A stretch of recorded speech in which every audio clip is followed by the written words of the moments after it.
All right. Hi, everyone. I'm back after a little hiatus with the podcast stuff. We've got Kee Kee here, a Sydney girl, but now you're a girl in the Big Apple. That's right. Correct? Yep.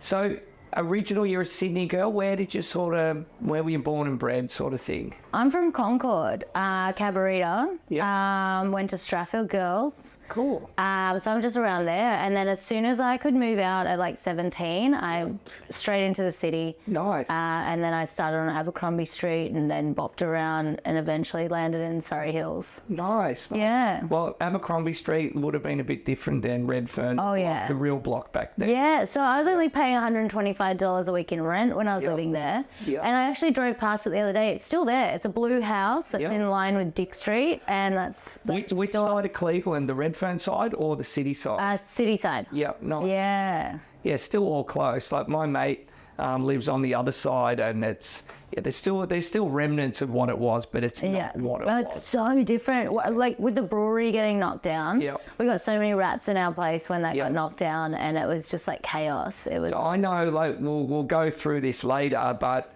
I was working at Tattoo-Dharma in Wellington Street when they were bringing down the breweries, and we would have the same thing. Yep. They were just like jackhammering it all day long. All day. Oh my God. It's I'd end up crazy. like start tattooing later because it was so painful. Yeah.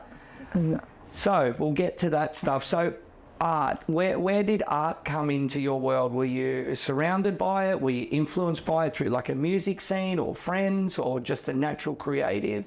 When I was younger, I just like knew that I was a little bit weird and I wanted to hang out with like other weirdos. Yeah. So then I got into art. I wasn't very good at it at all. And I actually remember in like when I was finishing high school, my year 12 art teacher and my mum for parent teacher night, they were just like, look, hon, you're not an artist. You're going to have to like give it up. So then I was like, oh, okay, well, I'm not an artist. So then from there I moved into like after high school and traveling, I ran an art gallery with my friend. And so I thought I'll be on that side of art. Yeah. How do you go into running an art gallery quite young? Had you worked in an art gallery before? Did you have a business plan? No. What did you do? Just go, hey, I'm going to rent a space and go for it. It was me and my best friend solo, and we just decided we were going to do it. Yeah. We had no business plan. We had no idea, and we kept going around to check out spaces. Yeah. We found this space, and it's across the street from White Rabbit, so it's on Dick Street, and you enter via that door. And it was just an office building, so we ripped up the carpet. And then on the other side of it, so you'd walk up the stairs, you'd go this way to the art gallery, go the other way to our bedroom, which had... Yeah. So we lived in there, no shower, no nothing. We'd wash ourselves in the sink. Yeah, we were just... I turned 21 with the art gallery. Amazing. And I think Solo was already 21. Yeah. And we just like... killed it. We made a Facebook profile because it wasn't even pages back then. There was nothing else. MySpace was like kind of dying off and it was Facebook, and we were getting added like a person per minute. Wow. We ended up reaching the cap that you could have, which I think was like 700 people or something added us. Yeah. And we were using the Wi-Fi from a neighbor, and we were just like screaming like, oh my God, this is crazy. Then our opening night had like something like 400, 500 people. We had 4 bands playing. We got shut down by the cops pretty quickly. Brilliant. And then we just fucking killed it from then on. What a way to build the hype. Oh, it was so much hype. Like the only publicity that we did is we bought some flyers and we went to 77, Oxford Art Factory, Brighton Up Bar, and we'd walk in, throw it on the floor, leave. Go to the next place, throw it on the floor and leave. And like that was our only advertising. And we fucking killed it. We had people there every week. We exhibited every Wednesday. Rotating shows weekly. Yeah, every Wednesday night, because then we weren't competing with any other art galleries. Yeah. We had a blast, and we were always dodging like getting fines and things like that. We got around the liquor laws by having a buy donation sign, and we would say wine for $2 and beers for $3 by donation, but you couldn't get it if you didn't donate. There you go. It was great. I imagine, were you making waves with the more established art scene starting to come on their radar a little bit? Yeah, we were pissing some people off. Like they were just like, who are they? Yep. And we had no knowledge of like the art world. We had no like history. We just kind of just did it. Yep. And we had a great time doing it together. It was super stressful, but it was also really fun. Like we didn't have a shower, for God's sake. Yeah. So we would actually break into houses on Abercrombie Street to shower with like my pug dog in tow.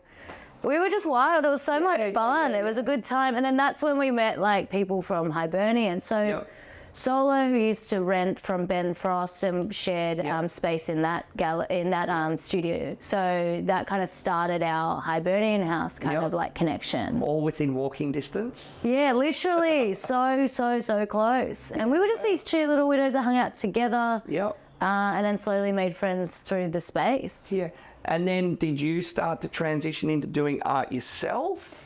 I was still a bit nervous. So the art that I did, I remember back there, I'd do collages on the back of skateboards using porn images, and then I'd paint on them and like change them. Change the image, and I'd never put it under my name because I still had this fear from high school, because like For sure. high school to 21 years old is not a big gap. No. So then I had that in my mind that like I didn't know how to do art, and also I didn't like the art that I was making. So I was like, oh, I kind of suck. Yeah. But I was kind of like in the creative world, and I would like make bits and bobs, but just didn't have that confidence yet. Yeah. And around that time, I imagine Hibernia, like that alternative scene back then, you know, there's obviously tattoos floating through that. Yeah. Where did tattooing sort of come on your horizon?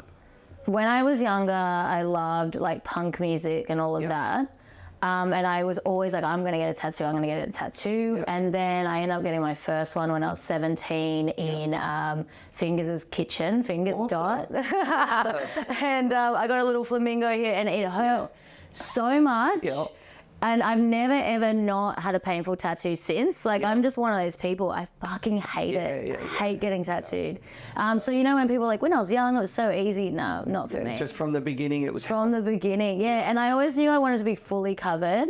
So then I just started collecting, and depending on the budget and whatever, and went to Japan a bunch of times. I got tattooed over there. You get tattooed in Japan? Three tides tattoo. I'd always go to them. So a lot of my arm is three tides. They are great. And we ended up, I was with like an ex-boyfriend of mine, would go all the time, and we ended up making friends with them. Awesome. And he'd get tattooed too, so that was sick. Cool. Yeah. Cool. What was your first professional tattoo in Australia? Do you remember that one? Well, I guess. Or what was some of the fingers would count, right? Other than like in the kitchen. Outside of the kitchen. Like even some studios, if you don't remember the name, because there wouldn't have been that many back then. No, there wasn't. What was the one? Was it House of Pain on Parramatta Road? Yeah. I got my feet done there. Rock and roll tattoo shop. By Ben. I remember. Yeah. I think he's got Iron Buddha now or something. Okay, sick. Yeah. I just remember being in the chair like that and just like in his space because it hurt so much. And I think I went to field day the day before and got absolutely like off my brain. And so he was just like, can you like sit Give up? me some space. Like I was like, I can't handle this, like gripping the chair. Like it was hell. Yeah, that was probably one of my first ones, I think, from someone like outside of the kitchen. Yeah, amazing. Yeah. And then say from there, because obviously I know you started tattooing. Yeah. You didn't have a formal apprenticeship. No. So where did this sort of start from, and what sort of, because if you weren't going to go down the art road, what made you think, oh, tattooing could be viable, or it's, I don't know. From someone who couldn't even draw? Yeah. So, or supposedly, or I thought I could draw. Creative. So the same ex that I was going to Japan with, he was like, you could be a tattoo artist. I'm like, no, I can't draw them, whatever. So he was like, let's get you a tattoo kit off eBay. And it came with a CD on how to put it together. Nice. And it came with Flash. And I was actually going through my parents' stuff at my house because I keep everything. I'm like one of those memory hoarders. And I found the drive and everything, which I want to check it out. Amazing. And of course, I didn't really watch how to set up it. I was like, I've got this true Aries energy. Threw it together, and then so I tattooed his thigh a lot. And I asked other mates that I saw recently, how's his thigh going? They're like, oh, it's like purple. Needle hanging out.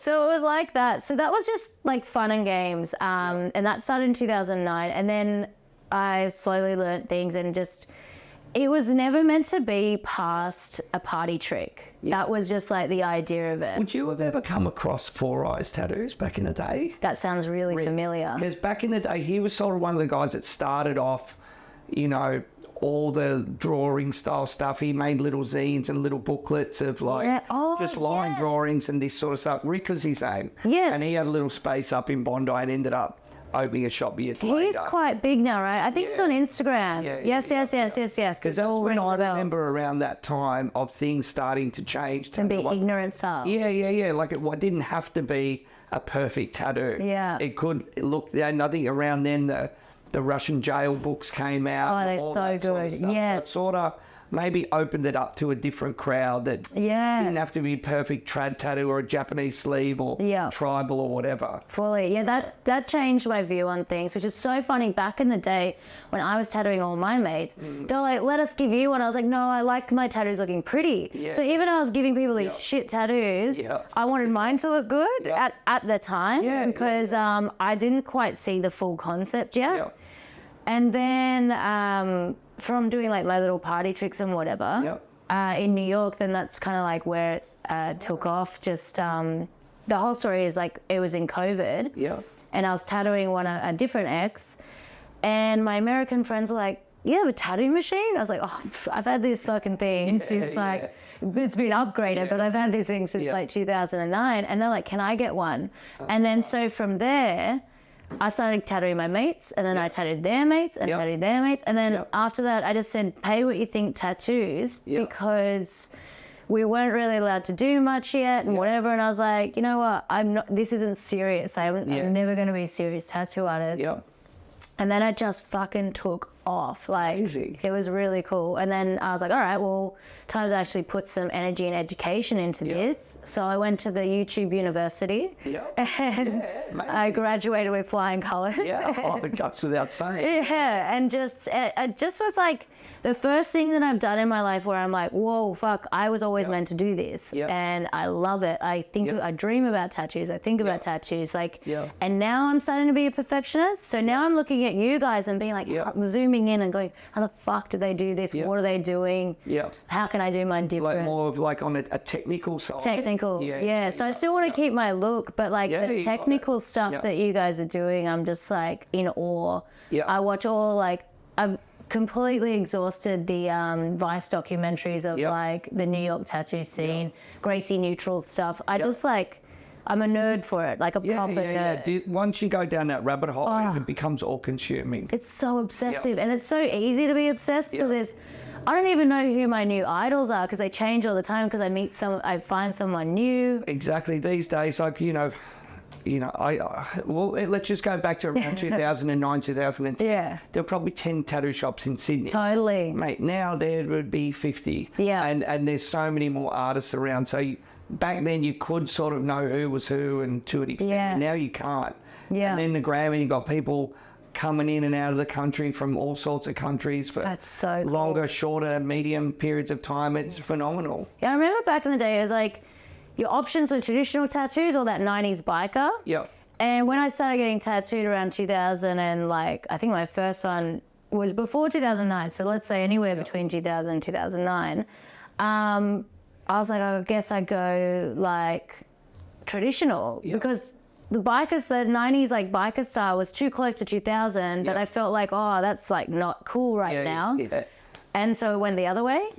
And then I think when I went to Japan, I started I still got traditional stuff there, but I started to see, there's different styles of tattooing. And then from there, it's just, how everything's evolved. Like the stuff that's coming out of Korea is out of control. Koreans are like, next level. They're like doing their best to get out of there. And like, if you're a Korean guest artist traveling, man, you're good, you're going to have a good week or a good month or a good whatever. And it's so good. And it seems like to me, like the general population, are just hot for Korean artists right now. They're just so authentic. And they just lean into their wheelhouse really well. And then, because I say all the time that on the internet, people can sniff out authenticity. And if you're not authentic, no one's interested. But as Yep. soon as you lean into yourself and you're 100% yourself, you fucking kill it. Yep. My mate Zizi Ink, who I'll show you her stuff after, I just look at her stuff. She tattoos at my studio all the time. I'm just like, fuck, how does your brain work like this? It's so cool. It's so interesting. And then whenever she leaves, I'm like, okay, how can I push myself? What can I do? How can I lean into myself more and stop thinking about how people are going to perceive my work? It just changes the game. Yeah, totally. I think as well, like, even like, you know, you're obviously comfortable with yourself. That's a big part of it too. I think once you're comfortable with yourself and your artwork, and not in an arrogant way, not giving a fuck, but just going, hey, this is me. If you're not into it, that's fine. You can follow me, you can scroll past me. Totally. It's up to you. But with the Koreans as well, what I find mind-blowing is, like, we got a couple here, Owen that works here, and Owen's been tattooing like 5 years. Like, phenomenal. But comes from like technical drawing background, so they've got this ingrained sense of training and dedication. And like Derek that's just started, he's been tattooing for 2 years. I'm like, 2 years, mate. Fuck. Like how? I wasn't even there after 10. I don't. There are some people that when they've been doing technical drawings and then they start tattooing, you're like, I quit. And then there's the other people who like kind of learn along the way. But as long as they're authentic, both styles can look really fucking cool. For sure. Yeah, so obviously no uni education for you with art or anything. No uni at all, because as soon as I found out how much debt you can be in, I was like, get fucked. Well, maybe the University of Life worked. It kind of did. So what took you from Sydney to New York? How did that come about? Because like me, I went to the UK. Most of my mates went, you know, the European side, backpacker, holidays, working holiday stuff. How does a girl from Sydney end up in New York? So I entered the green card lottery on a whim. So I was already traveling in Europe, and I remember sitting on my friend's bed in Berlin, and my phone went off and it said last day to enter. And I was like, thank you, past self, for being so smart to like put this in your phone. And I entered it, and you meant to include a photo, and we'd just been like partying for a bit. I had like 2 eyelashes left from my eyelash extensions, had blue hair, and this photo, I just looked cooked, and I entered and I was like, I'm probably not going to get it, like whatever. Little did you know. And then because you don't know until March the following year, and then my mate who I ran the art gallery with hit me up, and she goes, I didn't get it, did you get it? And I had a look, and I had one, and I was like, oh my God. And I had just moved to Melbourne. So I packed up Melbourne, came back to Sydney, because I was like, if I'm going to spend my last year, it's got to be in Sydney with the beaches and all that, and like, you know, with everyone that I know and love. Great. So what was the plan for Melbourne then, just to deviate a little bit?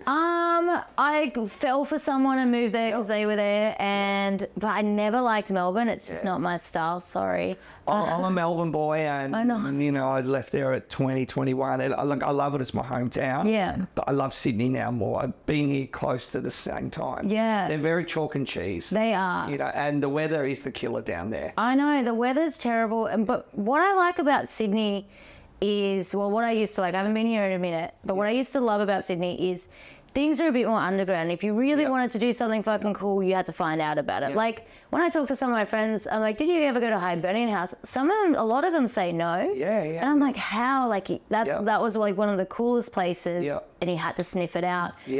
Just like the gallery that I ran and the other like independent galleries that were around me, you have to sniff those out.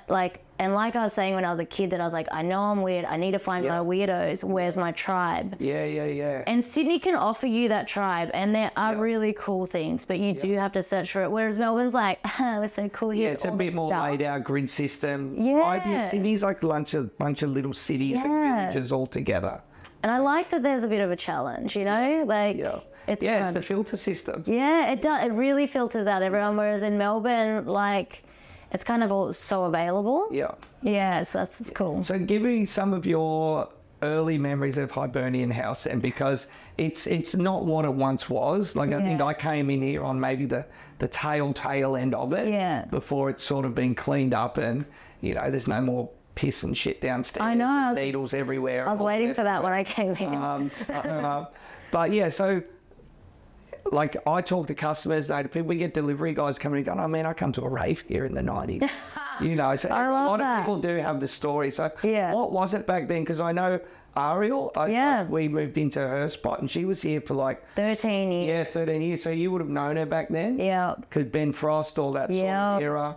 So I first got introduced to Hibernian House through Solo, the girl that I ran the art gallery with.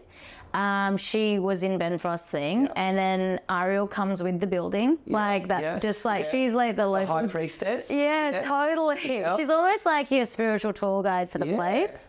So that's how I met her. But then there would be shows here. One of the best shows that I saw was, do you remember the band Psycho Nanny and the Baby Shakers? They're from Newtown. Sonia was in that band, and Eugene, a bunch of other Newtown people that I'm sure people who are listening will be like, I know them. Yeah. They did an amazing show in here that was so much fun, and there was people packed to the brim, and like I think we were standing up high on like boxes or something to watch it. And then there's also been out on the rooftop, a lot of parties. But like the Psycho Nanny one was one of my favourites because they were always my favourite Sydney band. And then just like Ariel's kitchen and the parties that she would have in there, which was pretty cool. I remember she used to always have her Halloween parties. Oh, yeah. And I remember like the first year here, stayed back and then just, I was like coming out at like 10 o'clock with some mates being, you know, had a few, opened the doors. And it's like, it's fucking packed all the way around to the elevator and down. And like, it's going to be late for work tomorrow. Totally. Her parties are so fun like that. We ended up, our art gallery, we did it for 4 years, and we started doing Halloween parties as well. So we got rid of the actual physical space.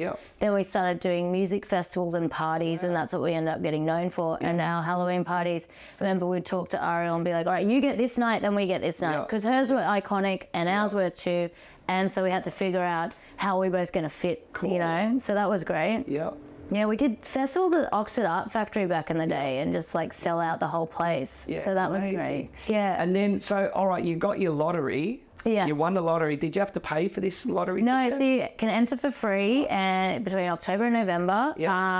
And so once you win, you got a year to figure out your life, and then you need to go over, you need to get your shit stamped. Then from there, you have to move there within 6 months. So where'd you land? Like LA or New York or? So New York was always the end game. But I was like, I'll try LA and see it. I fucking hate LA. It's just like not for me. The gay scene there is so much fun. So I did 6 months in LA, and I had a great time like going out to all those kind of parties. And then I was running a fashion label at that time. So in this whole thing somewhere. Such a cool I've had so many. If we sat down, like I'll type out the timeline because it's too long. An hour's not long enough. Like there's so many things that I've done. So I did RuPaul's Drag Con to sell the rest of my stock. Brought her over there, sold everything, made like a fair amount of bands, and then I moved to New York. And then New York was just like where I was meant to be. It just suits me so much better. I'm not a person that likes to drive. I like community, and I just like being able to get everywhere except like with accessibility. So Did you know people or just roll up or some connections? I knew a couple of people. Like it's funny that now I have a great cluster of Australians, and all of us have like we're killing it. Like it's. One of them's creative scene, I imagine. Yeah, a mixture. Like one's a private chef for Madonna. The other one does like flowers for stars. Another one is like owns a very like successful fashion label that started in Australia and went over there. Another one flies around the world doing hair. Another one's a designer for Tom Brown. And that's like, all of us are so impressive. But because we're so Australian, you know that tall poppy thing where we don't knock each other down, but we knock ourselves down. And then we're around Americans who are like, I'm fucking great. So we're like, we have this weird complex where we're like, we're doing so good. Are we like, it's this funny thing that, but I think we're all coming good now that we've all been there like for a lot, like over 5-6 years. It takes a while to establish your network and everything. And I didn't know any of these people before I moved. So that's sick. Exciting. So your tattoo journey, you went there, you're doing all these different jobs. It sort of kicked off in COVID. Yes. Okay, so I was a stripper for about 5 years. Started in Sydney at Bada Bing with one of my besties and another friend. And we had so much fun. We were silly. And we're like, oh, you can make money? Like, it's kind of like that. We're like getting drunk and having a good time. And then we're like, oh, learning how to actually be proper strippers. How to like make bank. So from stripping there, I was like, I'll just strip in New York. So I moved to New York, but before I started stripping, I was like, I'll work in a bar so I can make friends in the neighborhood. And then I'll go into the nightlife scene. What neighborhood did you choose, or what neighborhood chose you? Yeah, more like that. So everywhere in New York, when you're an immigrant, they're like 12 months up front, and you're just like, yeah, cool. I don't really have like 25K, but all good. So then finally settled on Ridgewood.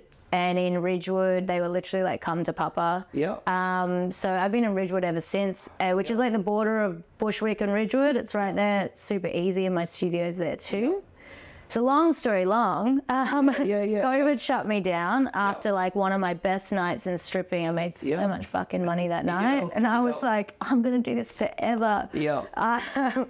Shut down, and then COVID was it. And then so instead of going slowly mad, I started working with oven dry clay, and then I moved on to cement and plaster, and then I moved on to tattooing. So the whole I used it as a 3-month artist residency. So then by the end I was tattooing my ex and giving him tats, and that's how my friends started hitting me up. Awesome. Yeah, and so it was just great from there. What was New York like during the lockdown? Were you boarded into certain areas you couldn't leave? Was the train system shut down? Or was everything closed? Or the train was still going. It was restricted. The train was still going because I had a big fat check to pick up from the strip club, so I had to needed to get that to survive. There was no one on it, but then we would go out, like double mask, get groceries, come back. But then a lot of businesses were shut. I think there was still Uber Eats at the time. I can't really remember, but it was pretty restricted until the summer rolled around. So by June, July for the first summer, we could go out, and then like a couple friends and I would like sit far apart in the park. And then, or was it the first summer where we could be drinking outside? I can't remember if it was first or second summer. No, I think it was the first summer. It's crazy how it wasn't that long ago, but all our memories are slightly hazy. Yeah, because it's just like day into day of rolling into shit. And then once we could start going out and stuff, it was good. Then the protests were happening, so you'd go and get involved in the protests.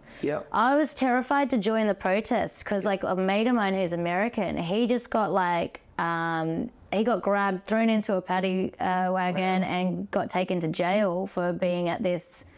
He's like in a big. What about free speech? I know, but American cops. The home and the brave. So I was worried about my green card. So I would go, but I would try and like be away from it. Have you got a good American accent?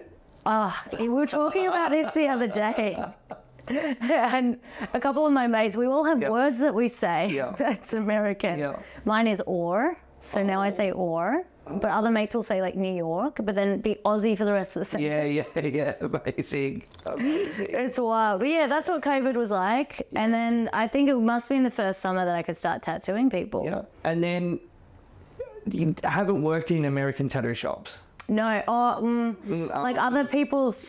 Actually, that's right. I did work in one. I worked in this fucking crazy guy's spot out in Jamaica, Queens. And he was nuts, like fucking, like drinking, yelling, like the people that would come in there. Jamaica, Queens sounds pretty nuts anyway. It's pretty nuts out there. It's just like chaos. And the guys that were working there, like this one guy called R was just like covered in tattoos, very like Chola style, and he was terrifying but so sweet. This guy comes in and he's being aggressive, and like everyone else is from New York, so they know how to talk to each other. I bust into the room. I'm like, hi, excuse me. There's a gentleman outside that's being very rough. And he was like, what? Stands up, grabs a bat and comes out. And I'm like, oh my God, what's going to happen? And the owner's like yelling and drinking and swearing. And I was just like, I can't, I'm too delicate for this. So I left that. That's the only like shop that I worked at. And then I worked in a private studio for like a pretty big artist, but he ended up being a complete creep. So I left him.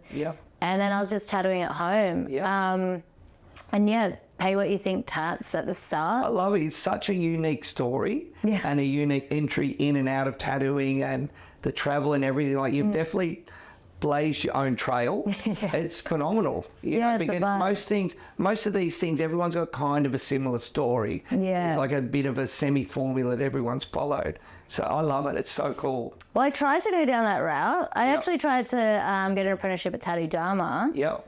Was Josh the owner? Yes. Yeah. Yep.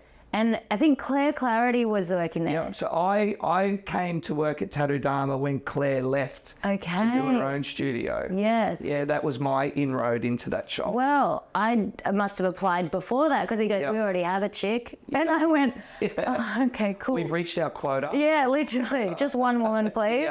Yeah. So I tried there. I tried, what was the one down like King Street near the school? Was it not LDF? Was it? LDF or King? No, the other way. LDF is down. Skin Deep, maybe? Yes, I tried at Skin Deep. Yeah. And they were also just like, nah, we have a girl. And I was like, cool. And then where else did I try? I tried Illustrated Man. And then I think the guy was like, you don't want to work here. Like, he just looked at me like that. And I was like 18 or 19. He was like, nah. Yeah. And like, the drawings that I was taking them, everyone was like, this girl's fucking on crack. Like, she can't draw. But still, like, to go in and ask for it, like, that was a filter system that now people just, I'll send you an email. Yeah. They'll cut and paste all the tattoo shops in Sydney and send an email. Yeah. And I get an apprenticeship. I'm like, come on. But at least, you know, I think the old way that was a bit of the filter system. You had to at least walk in. Yeah. Because they were sort of semi-scary back there. They were. Like, I even felt scared when I was getting tattooed back then. Yeah. But I was just like, fuck it, I'll try. And yeah, it didn't work. But I'm glad because they would have taught me how I should be drawing. Yep. And the way, when I was doing my pay what you think tattoos, I was like, you can only pick out of my book. I didn't have an iPad. I had this book. Yep. And I got given this book by my friend Ward, who he's passed away now. But when he gave it to me, he's like, this is what you're going to draw your tattoos in. And I did not draw in it. He gave that book to me in like 2011 or something. I did not draw in it until like 2021, so like 10 years later. And I kept my promise and I drew my tattoos in it. And so then I would just use my printer, photocopy, and go, do you need it 80% bigger or do we need to make it smaller by like, you know what I mean? Like we'd scale it and then I'd pop it on people and I was like, no changes, no nothing, this is it. Go, And then, and people were loving it because they were just like these ignorant style scribbles. And I thought I couldn't draw. Like the proportions were wrong. So I went from there. Part of the charm and the magic. Yeah, it totally is. So how would you say because your style, like the way I look at it now, it's very unique, it's very illustrative, a lot of bright, bold colours, a lot of fluoro, like it's wild. Yeah. You know, like yesterday, the guy you were doing the double legs on, the symmetry, like phenomenal. Yeah. You know, so how did it evolve into this sort of, from maybe like were you doing full colour back then too? No, I was terrified. I didn't even like use a magnum needle for ages. I coloured this poor girl's leg in with like a 7-round liner because I was scared. Yeah. And she was just like, oh my God. It's supposed to hurt this much. Yeah. And I was just like, I don't know how to do this shit. So then started watching like the videos and whatever and then getting confidence. And then I bought like the shittest inks. And it wasn't until that I went into this private studio. So I got asked to work in this private studio even when like my tattoos were just cool. You're obviously on the radar, back similar to the art gallery, making waves, getting noticed. Yeah, I just sometimes I have luck in that way. Yeah. So I'm tattooing there and then my mate Vince, who's now my mate, wasn't then. He had like, I remember seeing his thousands of followers. He does this beautiful fine line stuff. And I was like, this motherfucker's talented.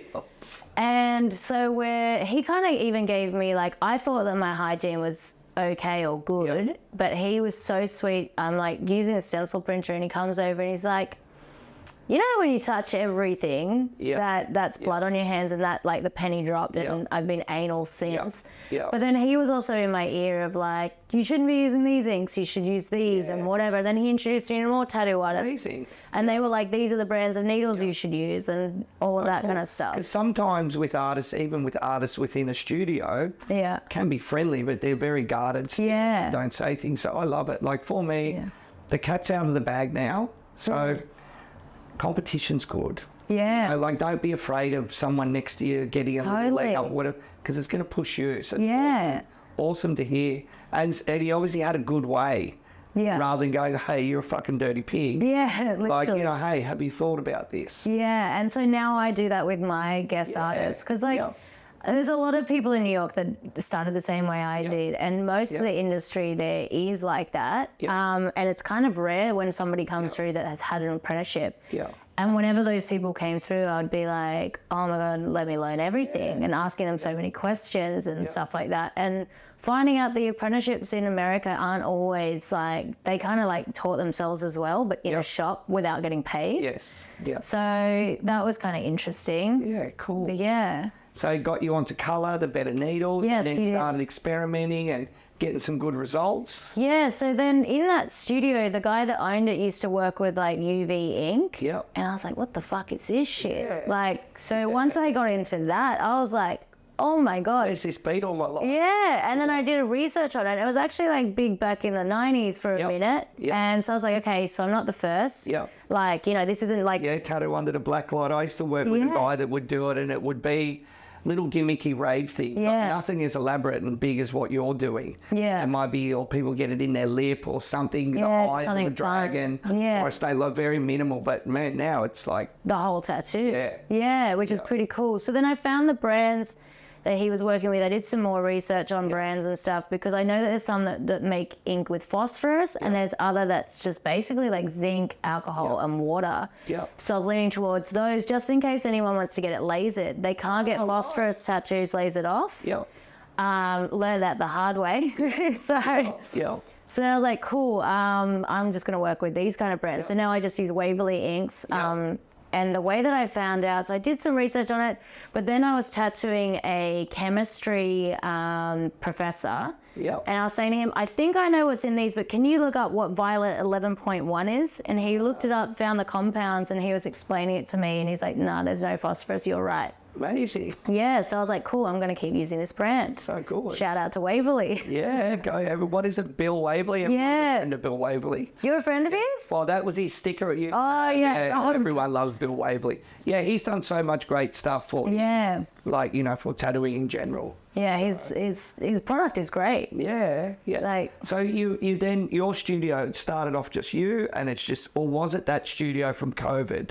No, for the COVID studio, I went back to my house, and then. But what was cool about my house? It's on the ground floor and used to be a shop, so it was like basically set up for it. Yeah, it wasn't like in an apartment. Yeah, it was super easy, and heaps of people were like, "Do you live here?" Because it looked like a studio. Yeah.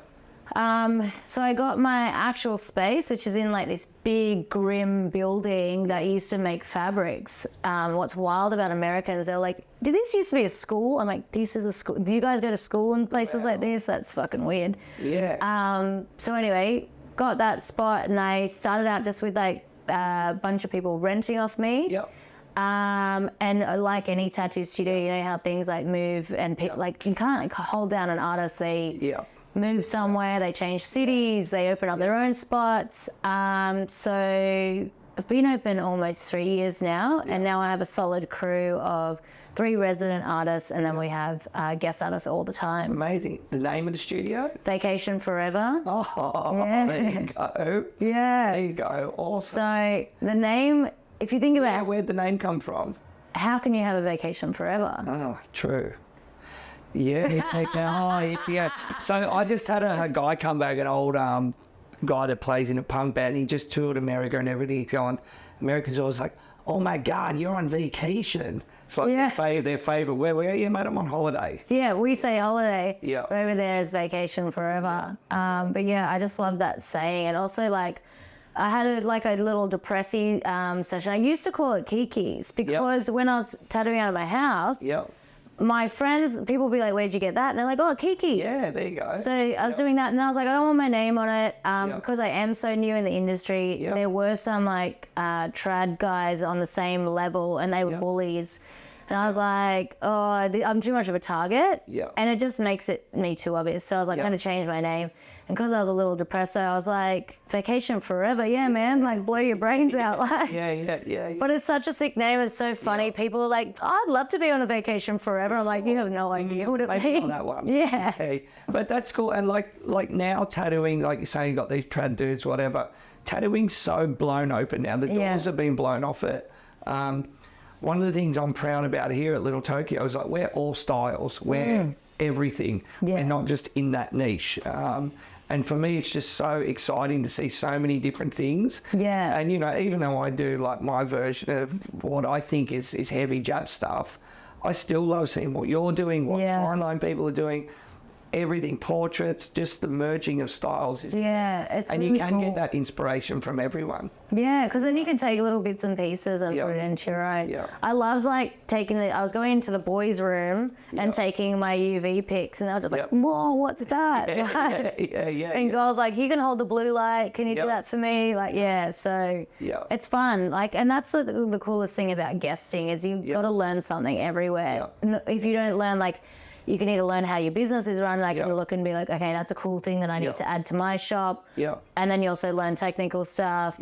So you can learn customer service. All of that. So you were talking to some of the boys out there that are doing that made to suit exhibition, and you brought up the biggest 2-word on the planet at the moment, TikTok. Like, we've got it at the shop. I'm into it. I want to get more into it. There seems to be from some of the older crew or even younger crew like no, fuck that. You know, to me it's another business tool. So, it's free. You found like adapting to it? Because you pretty- got a little thing from it going, and you were saying a little people thing. got, So I have my Instagram is like doing pretty well, but I did get shadow banned from selling a photo of my tits on a t-shirt. Just, you know, but I sold 200 shirts, so come on.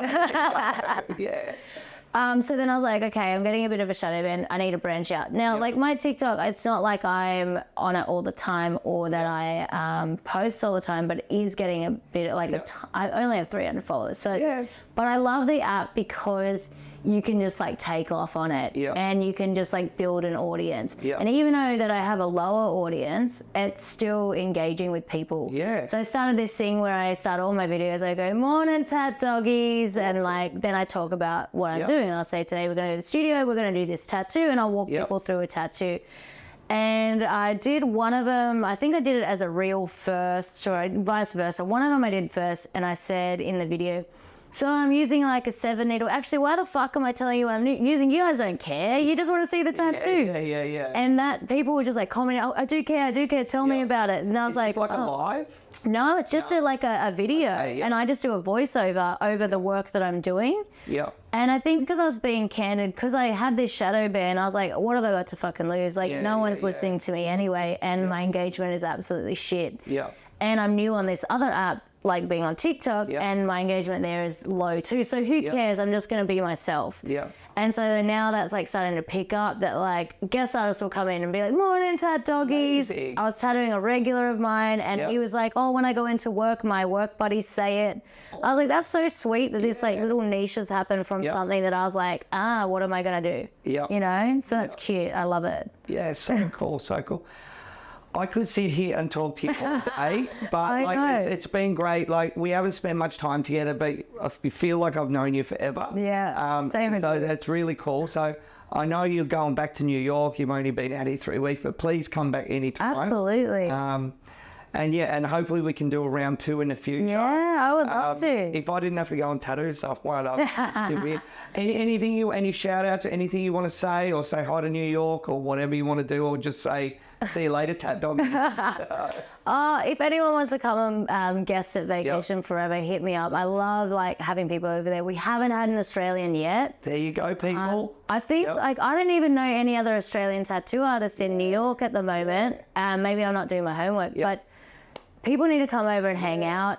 There's a lot of cool people to tattoo. There's a lot of like money to be made, and like everyone is into weird stuff. So if you want to try out a new style or a new thing. And you got the population. Yeah, we have the population, so come through. Yeah. But thank you so much for having me. This guest spot was amazing. I had a great time. I loved being in such a big space. Yeah. I was riling up the boys and, you know, teasing them a bit and just like being myself and being loud and like hanging out. It's just great. And it's great to see like a diverse crew out there too.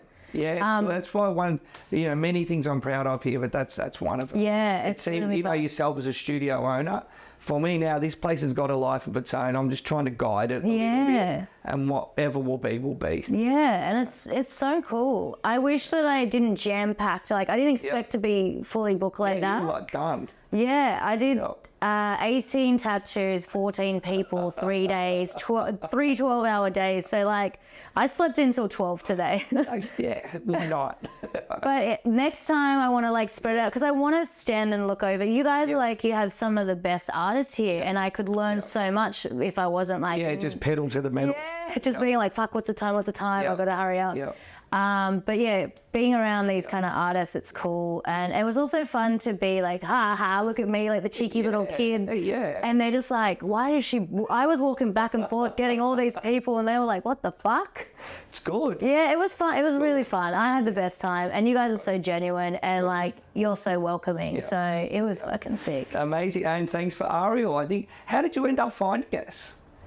Was it through Ariel? Because I know Ariel. No, it wasn't. You and I actually, you messaged me the same day I emailed Remy. So you and I did it on exactly the same day, and I found out through Akira, who's Remy's friend. So it was like, oh, there you go. Yeah. Because I just said to people, where do I fucking tattoo in Sydney? I don't know. And then, I got suggested your spot. Awesome. And I'm so glad. Like, and it's just fun to be this big. And you guys got stuff going on, like the exhibitions and the barber shop. And they're cool dudes, those. Yeah, very fortunate. All right. Thank you. Of course. I love it. See you in the future. Anytime. Thank you. All right, done.